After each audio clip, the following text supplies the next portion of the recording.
Hello, everyone, and namaskar. So, today's podcast is a continuation of the reading of the book titled Anandamurti, the Jamalpur Years. And this is a reading of the 15th chapter titled Demonstration Year.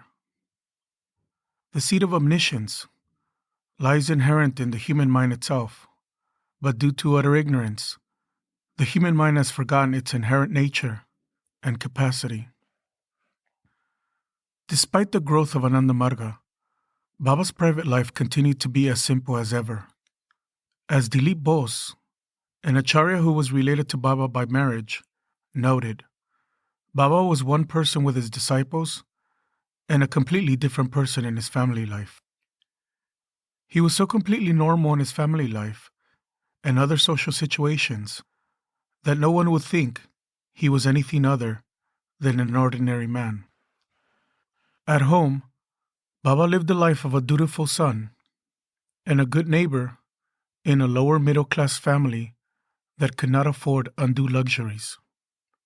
The room he shared with his brother Sundanshu had a wooden bed, a small bench that doubled as a table, a small bookshelf, and a few hangers for their clothes, nothing more. He wore his shoes until a hole appeared in the sole, and then he would take them to a cobbler to get them resoled, rather than buy new ones. Instead of throwing away his soap bar when it became too small to grasp, he would paste it to the new soap. Unlike traditional Indian gurus, he would not accept gifts from his disciples, neither food, nor clothes, nor even flowers. In fact, he permitted himself no unnecessary extravagance, following his own teaching that true wealth is mental and spiritual, and that attachment to physical possessions, more often than not, proves harmful to the elevation of the human spirit. Baba's efforts to keep his identity as the guru of Anandamarga a secret were so successful that for a long time, most of his neighbors, and even his family members, were not sure exactly what his connection to Anandamarga was. Many assumed that he was a member of the new organization. Some knew that he was the president. Lakshmi, Baba's next-door neighbor, suspected the truth, but he was too polite to ask Baba directly. Instead, he pestered his old schoolmate, Rameshwar Baita, about the matter. Having seen Rameshwar, on occasion, accompanying Baba to the field, whenever he asked him if Pravat Da was the propounder of Anandamarga, Rameshwar would either change the subject or be as evasive as possible with his answer. One day, while Rameshwar was walking with Baba in the field, they stopped at a natural spring. While Baba was squatting down to drink, Rameshwar asked him if it were proper for a disciple to evade the truth by subterfuge. Baba looked up at him. No, of course not. Why are you asking me this? Baba, my conscience is bothering me. Although every day Lakshmi asks me if you are the guru of Anandamarga, and I always have to do my best to evade a direct answer. Rameshwar, this is not a selfish action on your part. You are doing it for my sake. I have a lot of work to do. I have to go to the office, to the ashram, to the market. If everyone comes to know that I am the guru, it will create problems for me. Not only for me, but for my neighbors, my colleagues, and my relatives as well. It is a matter of courtesy. As late as 1963, a man from Jamalpur came to Anandanagar to admit his son into the Anandamarga primary school. When he arrived, he told the disciples that he was an acquaintance of Pravat Da. He is a very good devotee of Anandamarga, he told him. He attends every Anandamarga meeting. He is a very knowledgeable person also. He cannot be defeated in debate. The disciples smiled and nodded, but did not mention to him that his Pravat Da was actually the guru of Anandamarga. Since the inception of his work as a spiritual teacher, Baba had been conducting demonstrations for the benefit of his disciples, practical illustrations of the spiritual teachings, and fascinating looks at aspects of incarnate life that were normally beyond the purview of human perception. In 1956, such spiritual demonstrations became a regular occurrence, prompting some of the senior disciples to speculate that Baba was using them to accelerate the growth of the organization and deepen the understanding and commitment of the many newcomers. Although the nature of the demonstrations varied greatly, many of them were variations on common themes. Demonstrations of samadhi were frequent, along with looks at the various symptoms associated with the awakening of the Kundalini. There were numerous demonstrations showing the subtle mechanisms underlying the functioning of the universe, many of them centuries away from being discovered by modern science. The death demonstration will be repeated on a number of occasions over the coming years, but perhaps no demonstrations were more popular than those that showed the process of reincarnation and the effect of our past actions on our present lives. In the beginning, different disciples served as Baba's subject for these demonstrations, but as time went on, Dasarath gradually became his principal medium. The quiet high school headmaster whom everyone respected for his honesty, simplicity, and rapidly developing aura of saintliness. The first time he met Baba, Baba told him that he would be a sadhu on the inside and a gentleman on the outside. He soon became a dedicated spiritual practitioner who rose each morning at 3:30 to sit for 3 hours of meditation before beginning the day's activities, a practice he would maintain for the rest of his life. Yet, much the same as his master, he would play the roles of family man and educator to perfection, always keeping his life as a yogi a private matter. Baba would usually touch Dasarath on the back of his head at the level of the medulla oblongata and ask him to look into the mind of a nearby disciple and describe what he saw. As Dasarath's own practice progressed, however, Baba dispensed with touching him and simply asked him to concentrate his mind and look. Suddenly, upon Baba's command, the fog in his mind would clear and he would start seeing images appear, as if he were inside a cinema hall, watching a motion picture. Then he would describe what he saw, well aware that he was only a medium.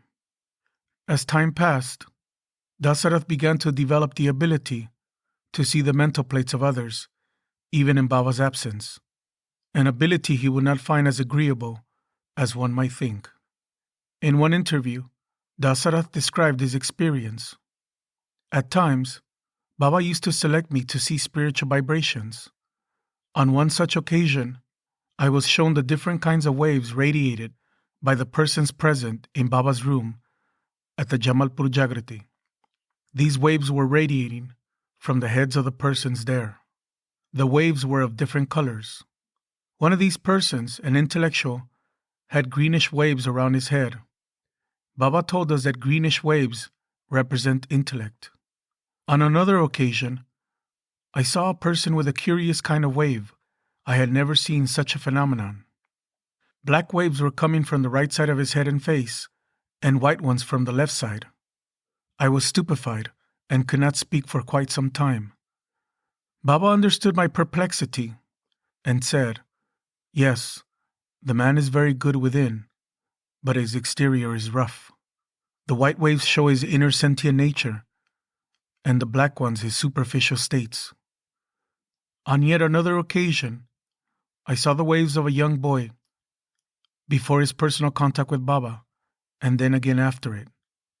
Before meeting Baba, the waves were quite black. After the personal contact, the blackness of the waves was greatly reduced, and they were mixed with streaks of white. Then I developed a habit of seeing others' waves. It gave me much pleasure. And so, even without his permission, I continued my curious vision. One time, I noticed white waves around the heads of two persons standing on the veranda of the Jamalpur Jagrati. I happened to meet one of them later when he had almost left the marga. The waves around him had become dark and distressing. I told Baba that I was seeing people's waves, even without his orders.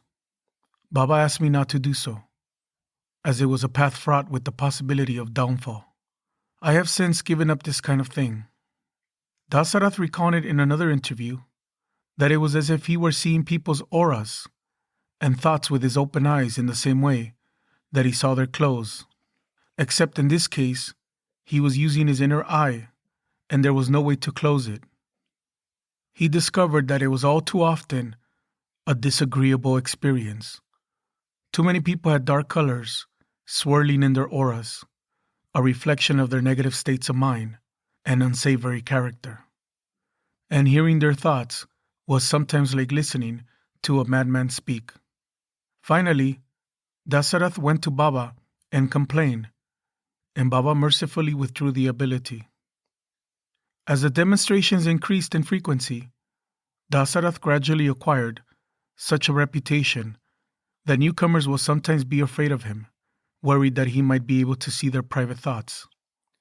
His notoriety grew to the point that once in the early 60s, a college student named Amit came to Jamalpur to see Dasarath after having heard that he can see people's past and future.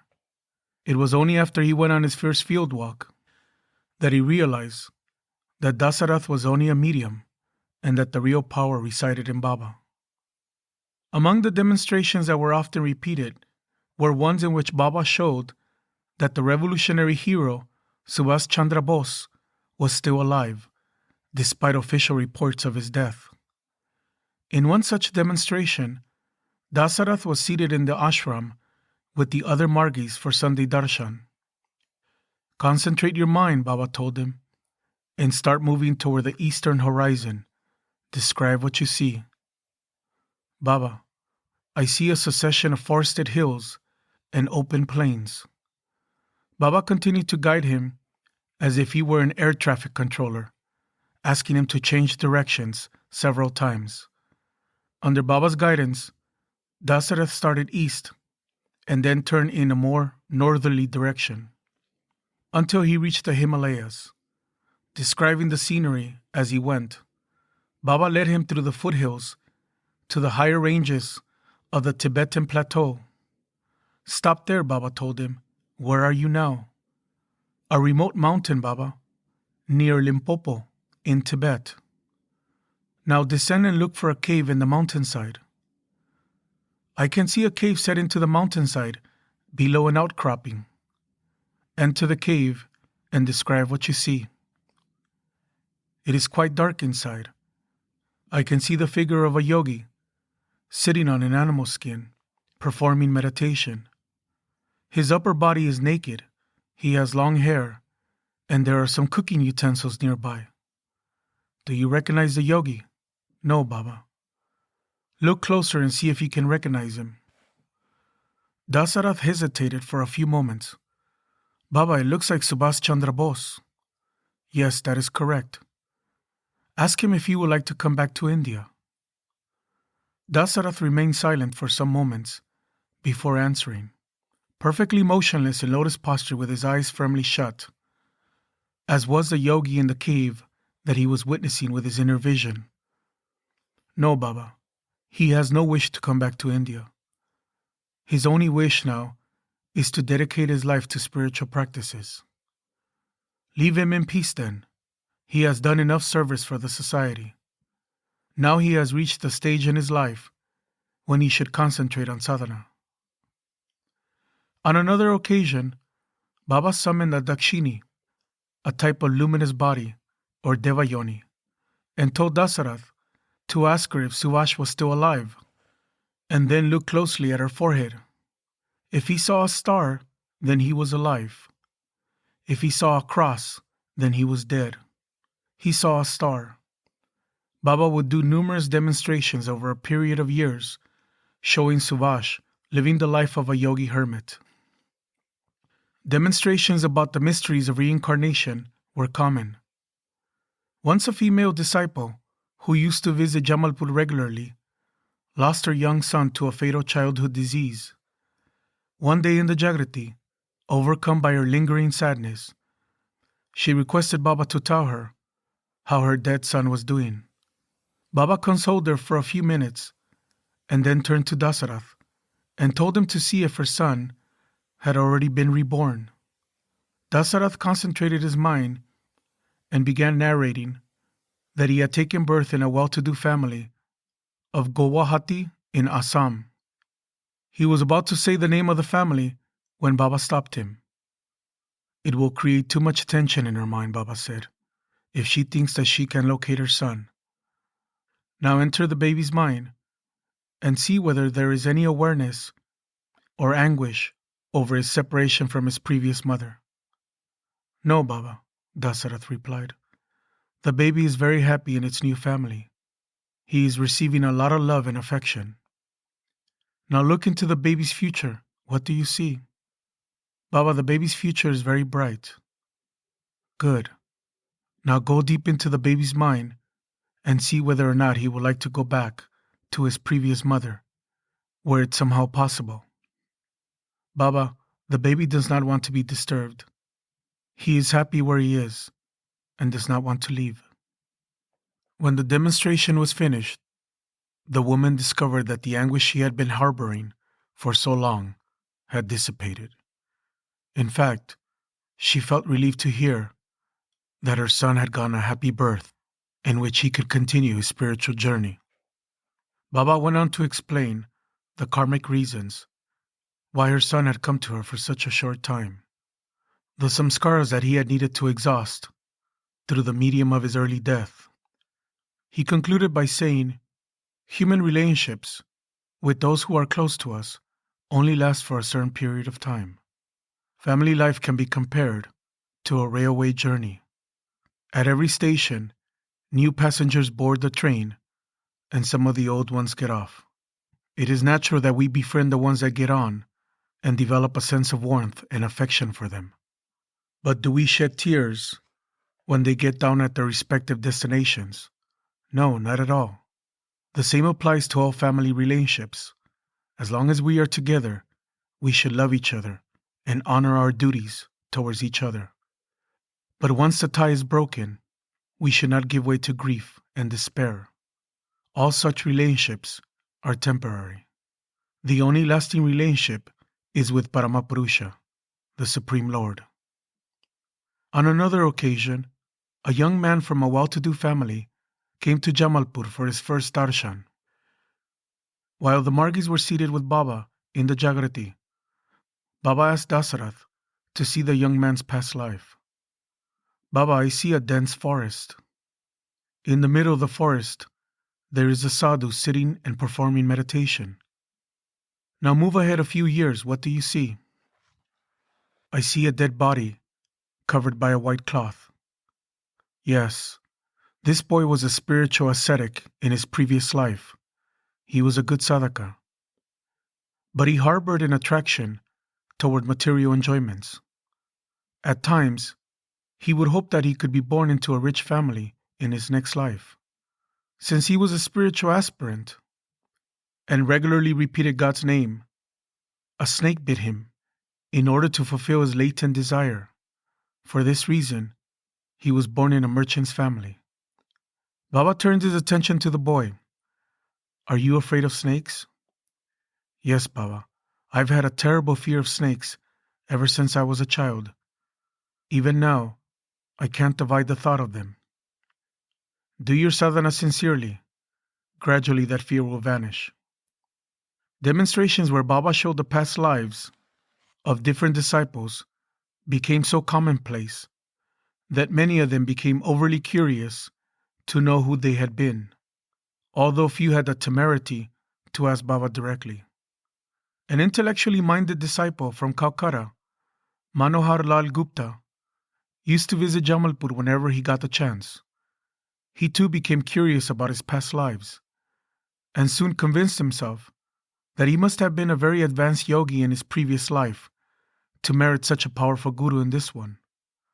On one such occasion, Manohar attended the darshan with a group of friends whom he had recently inspired to take initiation. During the darshan, his mind wandered while Baba was giving his discourse, musing once again about his hidden past. He was jolted back to the present by the sound of Baba calling his name. Manohar made his way to the front of the room and sat down next to Dasarath, excited by the thought that Baba might be about to show him his past life. Sure enough, Baba asked Dasarath to peer into his mind and see who he had been in his previous life. Baba, I see a pond outside a small village in what appears to be rural India. A sadhu is approaching the pond and preparing to take bath. He is taking off his shirt and his lungi, leaving only his loincloth. Now he is wading into the water and chanting Rama Rama in praise of the Lord. Manohar felt a sense of anticipation, wondering if Dasarath or Baba would name the saint or tell in what era he lived and how elevated a soul he had been. Baba, Dasarath continued, he is swishing his hands in the water while he remains absorbed in ideation. Yes, what more? I see an old fish approaching the saint. The fish seems to be dying. He is barely able to move. He is just to the side of the sadhu. Dasarath remained quiet for a few moments. Ah, the sadhu's hand touched the fish. Immediately afterward, the fish rolled over and went still, floating up to the surface of the pond. Okay, now tell me, who was this boy in his past life? He was that fish, Baba. Yes, Baba drawled in his slow, gravely voice, while the blood rushed to Manohar's face. He was a fish in his past life. At the very moment that fish died, its body came in contact with the hand of that saint. Because the saint was absorbed in cosmic ideation, the spiritual vibration emanating from him caused the fish to undergo ulamban, a leap in evolution. Manohar returned to his friends, unable to hide his embarrassment.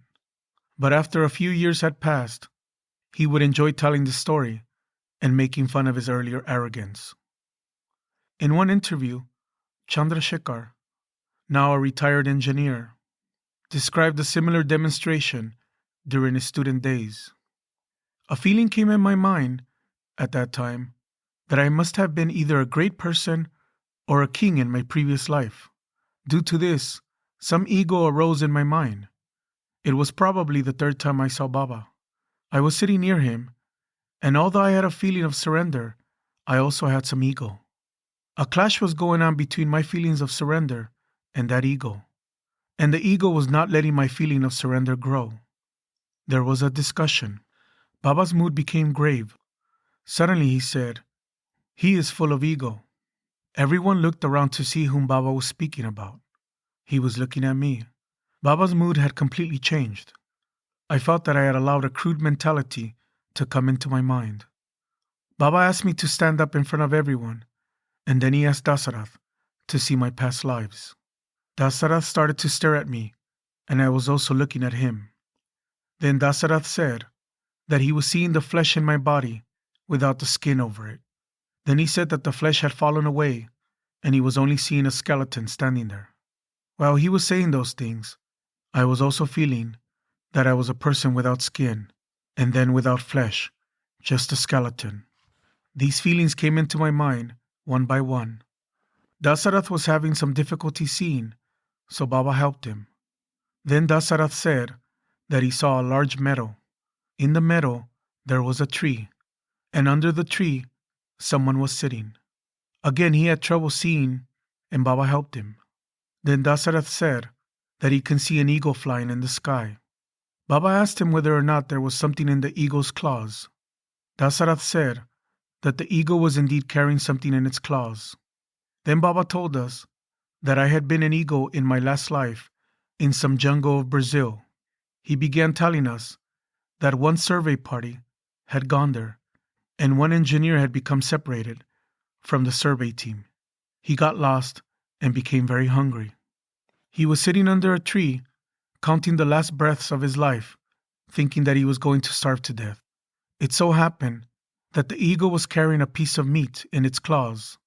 As it flew over the tree, it dropped a piece of meat, which landed in front of that man. When he saw the piece of meat, he became overjoyed. He immediately thought that the food had appeared through the grace of God. When he looked up, he saw the eagle, so he prayed to God to do something good for that eagle. He was a very pious person. Due to his blessing, that eagle became Chandrasekhar in this life through Ulamban. Baba mentioned that much. And so all my vanity and ego got powdered down before him. Then Baba told me to proceed further with my sadhana and try to become great. He told me not to think about my last life because such thoughts would make me regress. I should look forward and continue moving further and further toward my goal. Baba often used similar demonstrations to show the intricacies of the law of action and reaction, cause and effect, and how it impacts the long journey of the living being across the lifetimes. In his philosophy, he made it clear that a person's destiny depends on the nature of their thoughts and actions and the resulting samskaras.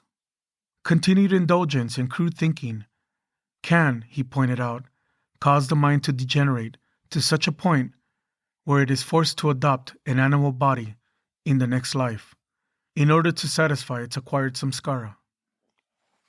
Once Baba was walking toward the ashram with Dasarath. As they passed in front of one house, they saw a large crowd gathered together. The atmosphere was grave and solemn. Baba asked Dasarath to go and see what was happening. After making a brief inquiry, Dasarath returned and explained that the head of that family had died a few hours earlier.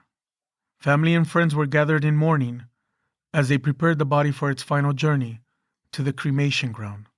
Baba listened quietly and then resumed walking.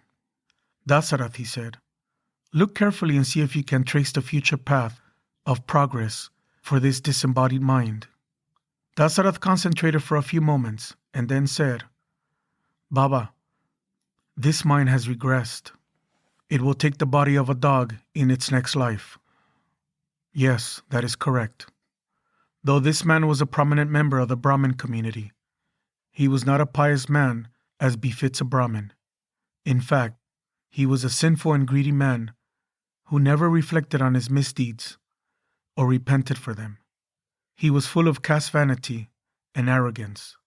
Throughout his life, he treated the lower caste with scorn. What will be his reward for his pride and vanity? He will be reborn as a dog.